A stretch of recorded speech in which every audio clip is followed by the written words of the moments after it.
যে আমরা আসলে আল্লাহর ক্ষমা ভিক্ষা চাচ্ছি। আর একদিকে আপনারা যদি শুধু এই ধরনের আয়াতই পড়েন, তবে আপনি পুরোপুরি বিষণ্ণগ্রস্ত হয়ে যাবেন যে যাই করি না কেন কিছুই যায় আসে না। আমি জানিও না বিচার দিবসের দেয়ালটি কি ঠিক দিকে থাকবে নাকি ভুল দিকটায়। আমি জানি না আমার তাওবা কি আসলে আন্তরিক নাকি কৃত্রিম। আমি জানি না।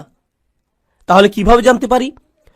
কোরআনের একটি স্থান নিয়ে এত এত আলিম কথা বলেছেন, কোরআনের এত এত স্পেশালিস্ট মুতাদাব্বিরিন এটা নিয়ে কথা বলেছেন যে এই স্থানে আল্লাহর ক্ষমাপ্রাপ্তির বিষয়টা সবচাইতে বিস্তারিতভাবে আলোচনা করা হয়েছে। ইসলামে ক্ষমার দর্শনের পুরো বিষয়টি ব্যাপকভাবে একটি স্থানে আলোচিত হয়েছে। এটা হচ্ছে সূরাতুজ জুমার। আর আমি এখান থেকে কিছু জিনিস প্রথমে আমার নিজের জন্য, এরপর সবার উদ্দেশ্যে আলোচনা করছি। যেমন এই খুতবার শুরুতেই বলেছি যে আমাদের সবার জন্যই এই আলোচনা। এই আয়াতগুলো সম্পর্কে আমি আপনাদের বলেছি, এর মানে এই নয় যে আমার এগুলোর দরকার নেই। এমন নয় যে আমি জান্নাতের গ্যারান্টি পেয়ে গেছি, আপনারা এখনো পাননি। এই শাস্তি এগুলো কোত্থেকে শুরু হয়? কুল, নবীজিকে বলতে বলা হচ্ছে কুল, ওদেরকে বলে দিন। এই কুলটি গুরুত্বপূর্ণ, কারণ মুসলিমদের জন্য তখন আশার বাণী তাদের রাসূলের মুখ থেকেই শোনা জরুরি ছিল সাল্লাল্লাহু আলাইহি সাল্লাম।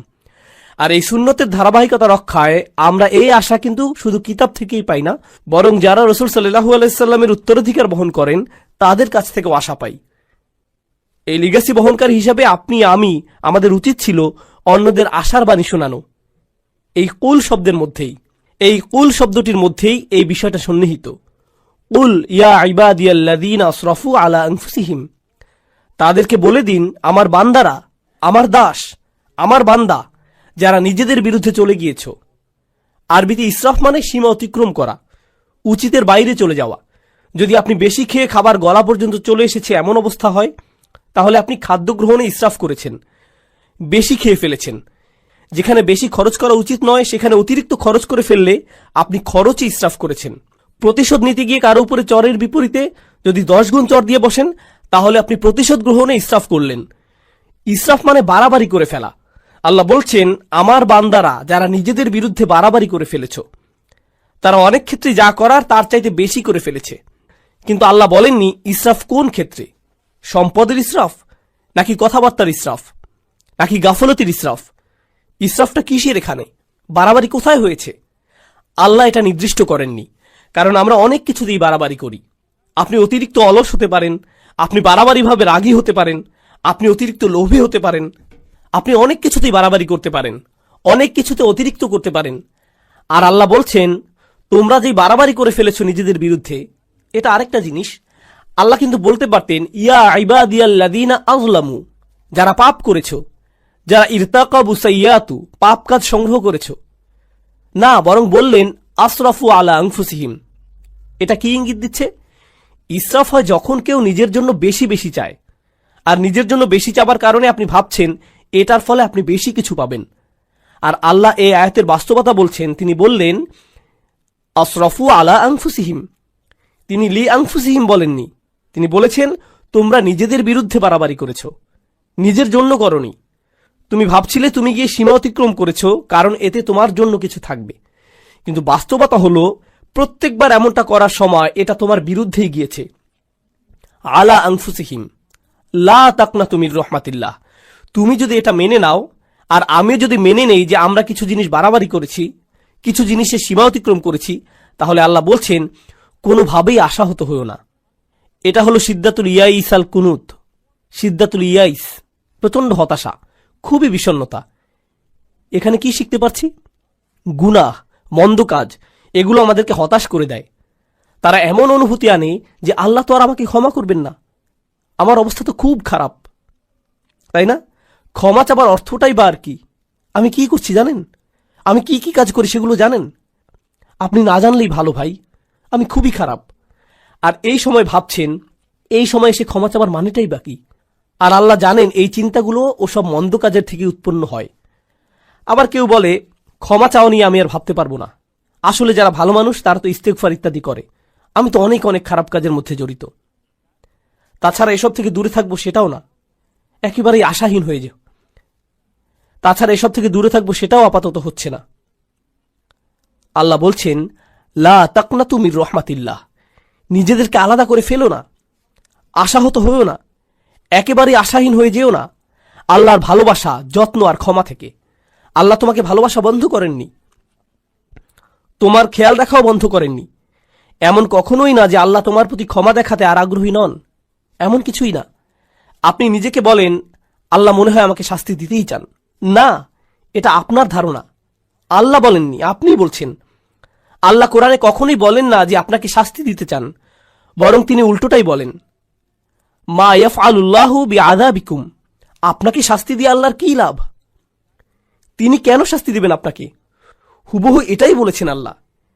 দেখুন, কিছুদিন আগেই অসাধারণ এক হাদিস পড়েছি, এটা আমার দৃষ্টিভঙ্গি একেবারেই বদলে দিয়েছে। আপনাদেরকে এটা আগেও বলেছি যে আল্লাহ আমাদের সকলের জন্যই জান্নাতে ঘর বানিয়েছেন, প্রত্যেকটি মানুষের জন্যই, মুসলিম বলেন অমুসলিম বলেন সবাই, আমাদের প্রত্যেকের জন্যই জান্নাতে একটি বাড়ি বানানো আছে, আমাদের জন্যই অপেক্ষা করছে। একটি পরিবার অপেক্ষা করছে সেখানে। কেউ কেউ পরিবার বলতে বোঝেন যে তিনি আপনার আর আপনার পরিবারের জন্য জান্নাতের গ্যারান্টি আগেই দিয়ে রেখেছেন। শুধু কিছু মানুষ যেতেই চায় না, কিছু মানুষ জান্নাতেই যেতে চায় না, আর তাই জান্নাতে অনেক খালি বাসা পড়ে থাকবে যখন মানুষজন যাবে। আর আল্লাহ বলছেন এই ঘরগুলো উত্তরাধিকার হিসেবে মুমিনদেরকে দেয়া হবে। উলাইকা হুমুল ওয়ারিসুন, সেগুলোকে মুমিনদের জন্য উত্তরাধিকার হিসেবে দেয়া হবে। যারা নিজের পরিবার সহ জান্নাতে আনন্দ করতে চায়নি তাদের ঘর। আল্লাহ কোরআনে বলছেন আল্লাযীনা খাসিরু আনফুসাহুম ওয়া আহলিহিম ইয়াওমাল কিয়ামাহ, যারা নিজেদের আর নিজেদের পরিবারকেও হারিয়ে ফেলেছে বিচার দিবসে। নিজের পরিবারকে কিভাবে বিচার দিবসে হারিয়ে ফেলে? কারণ পরিবার তো অপেক্ষাই করছিল, পরিবার তো জান্নাতেই ছিল, সুন্দর এক জীবন তো ছিল ওখানে।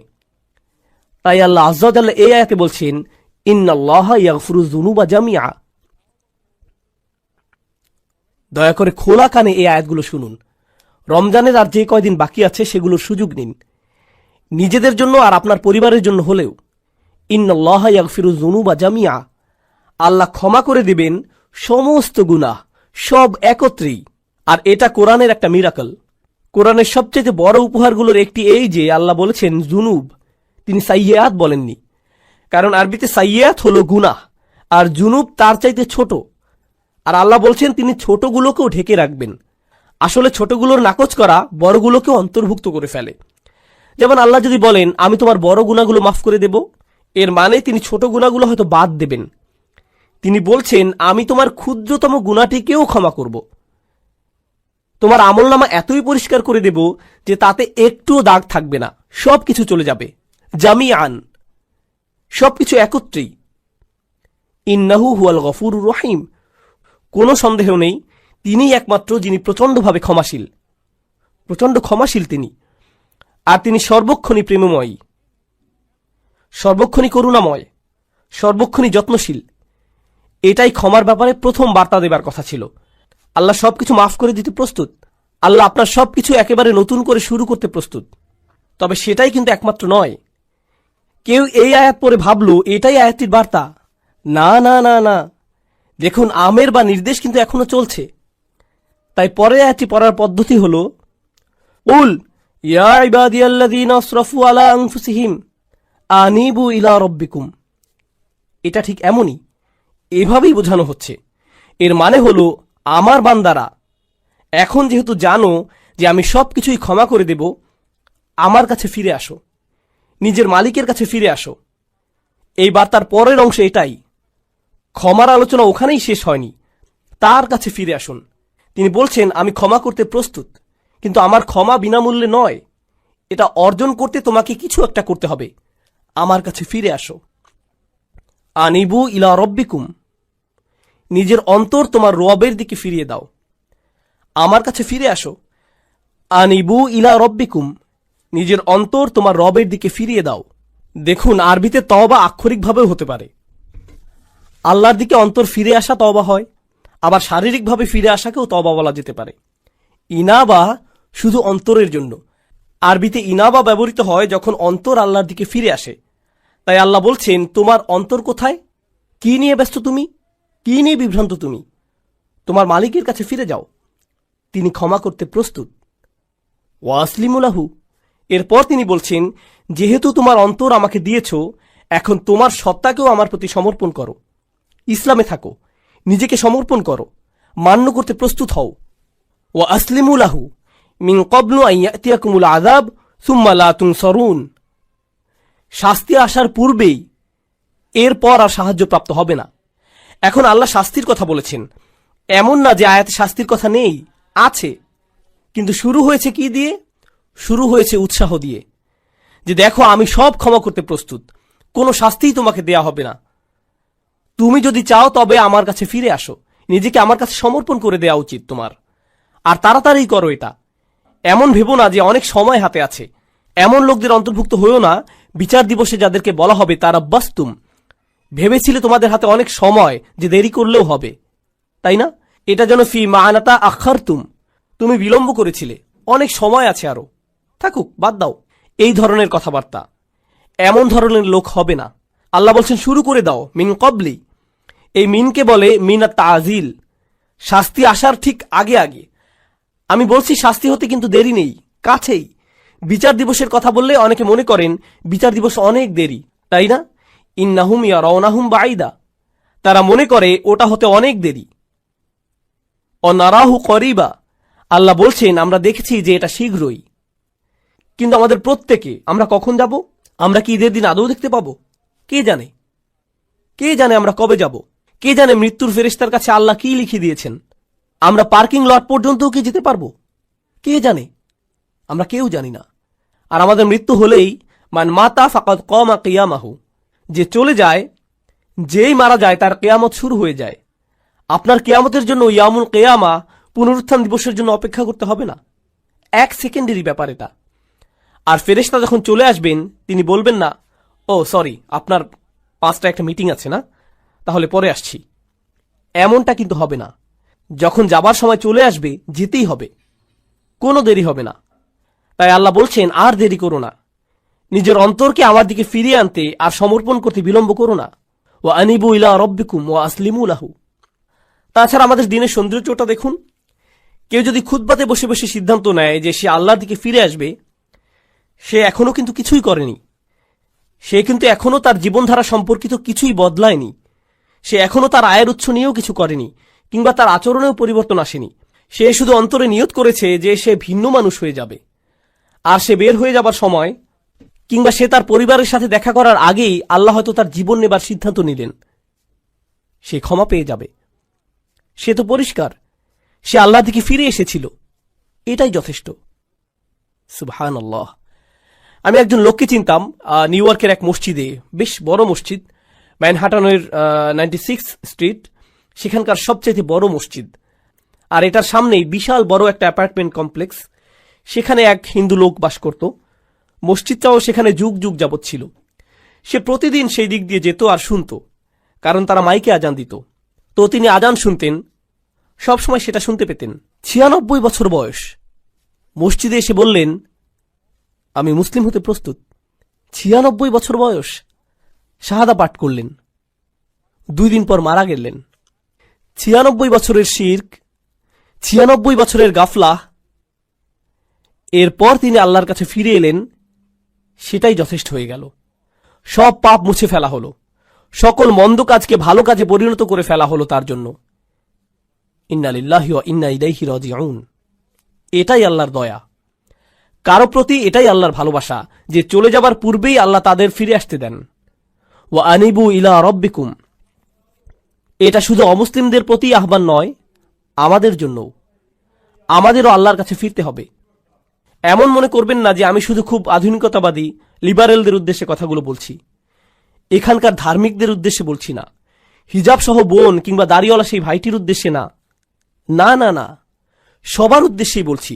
আল্লাহ কিন্তু বিচার দিবসে আমাদের চেহারা দেখবেন না, আল্লাহ দেখবেন আমাদের অন্তরে কি আছে। আমাদের দেখতে, কিছু করতে বেশি ধার্মিক ধার্মিক মনে হয়। তার মানে এই নয় যে আমরা অন্যের চাইতে ভালো অবস্থানে আছি, এটা শুধু আল্লাহই ভালো জানেন। ওয়া আসলিমু লাহু মিন ক্বাবলু আন ইয়াতিয়াকুমুল আযাব সুম্মা লা তুনসারুন। অত্তাবিউ, আদেশ এখনো চলছে। তোমাদের মধ্যে যারা পাপী, অত্তাবিউ আহসানা মা উনজিলা ইলাইকুম মির রাব্বিকুম। কি যে সুন্দর! আল্লাহ বলছেন তোমাদের যা দেয়া হয়েছে তার সর্বোত্তমটি অনুসরণ করো, তোমাদের প্রতি নাজিলকৃতর মধ্যে সর্বোত্তমটি। এর অর্থ কি হয়? এর অর্থ হলো কোরআন।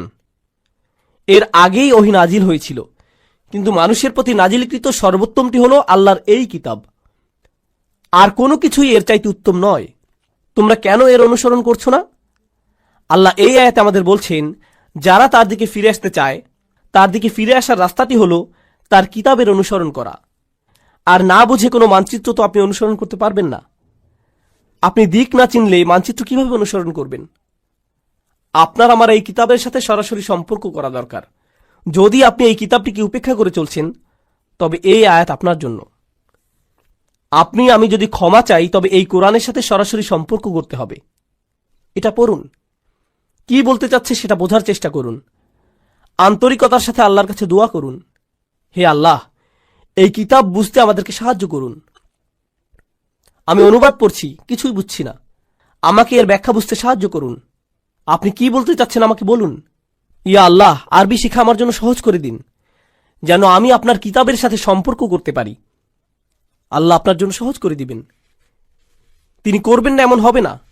সমস্ত মানব জাতির প্রতি এটা খোলা দাওয়াত। তিনি বলেছেন তিনি সহজ করে দিবেন। আমি তো এটা আপনার জন্য সহজ করে দিতে পারবো না, আল্লাহ পারবেন। ওয়ালাকাদ ইয়াসসারনাল কুরআনা লিযিকরি, তিনি বলছেন আমরা তো কোরআন সহজ করে দিয়েছি।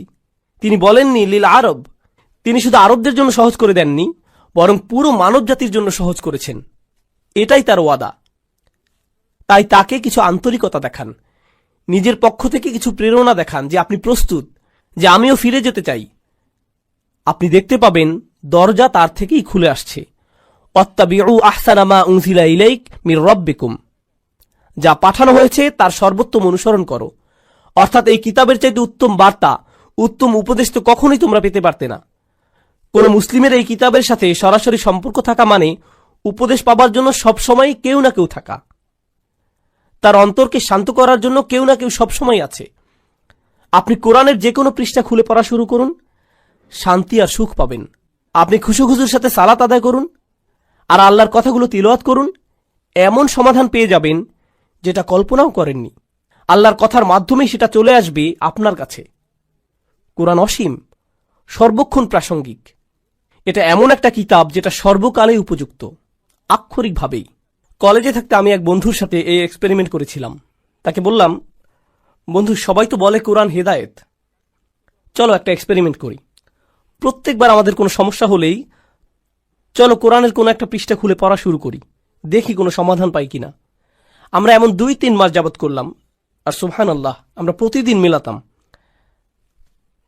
আমি এটা পেয়েছি, এই সমস্যা হয়েছিল, আর এই আয়াত পেয়েছি, আর আমি এটা খুঁজছিলামও না, শুধু কোরআন পড়ছিলাম আর সেটা চলে এলো। এটাই আমার জন্য আল্লাহর সমাধান। দেখলেন, আমার জন্য আল্লাহর উপদেশ এটা। সুবহানাল্লাহ, কি অসাধারণ ব্যাপার। এমনই তো হবার কথা ছিল। আমাদেরকে দেয়ার এর চাইতে উত্তম আর সুন্দর জিনিস আর কি হতে পারে, তাই না? এরপর আল্লাহ বলছেন, ওয়াত্তাবিউ আহসানা মা উনজিলা ইলাইক মির রাব্বিকুম মিন ক্বাবলি আন ইয়াতিয়াকুমুল আযাবু বাগতাতান ওয়া আনতুম লা তাশউরুন। শাস্তি তোমার উপর আসার আগেই, হঠাৎ করে, তুমি কিছু বোঝার আগেই। অন্য কথায়, যারা আল্লাহর কথাগুলো জানে এরপরেও আল্লাহর দিকে ফিরে আসার চিন্তা করে না, তাদের শাস্তি তো আসবেই। কারণ আল্লাহ তো তাদের রাস্তা দেখিয়েছেন। দেখো, আমি তোমাদেরকে ক্ষমা করতে চাই, এই যে নাও কিতাব, নাও এটা। আপনি যদি না নেন তবে আল্লাহকে এরপর দোষ দিতে পারবেন না। তাই পরের আয়াতগুলো হলো যাদের ক্ষমা নিয়ে ভুল ধারণা আছে তাদের সম্পর্কে। এটাই হলো ক্ষমার আসল বুঝ। এই রাস্তাতে আপনার যাবার কথা। আল্লাহ ক্ষমা করতে প্রস্তুত আছেন, যদি আপনি পিছনে ফিরে আপনার বাড়াবাড়ির জীবন, গুনাহের জীবন ছেড়ে চলে আসতে চান তার কাছে।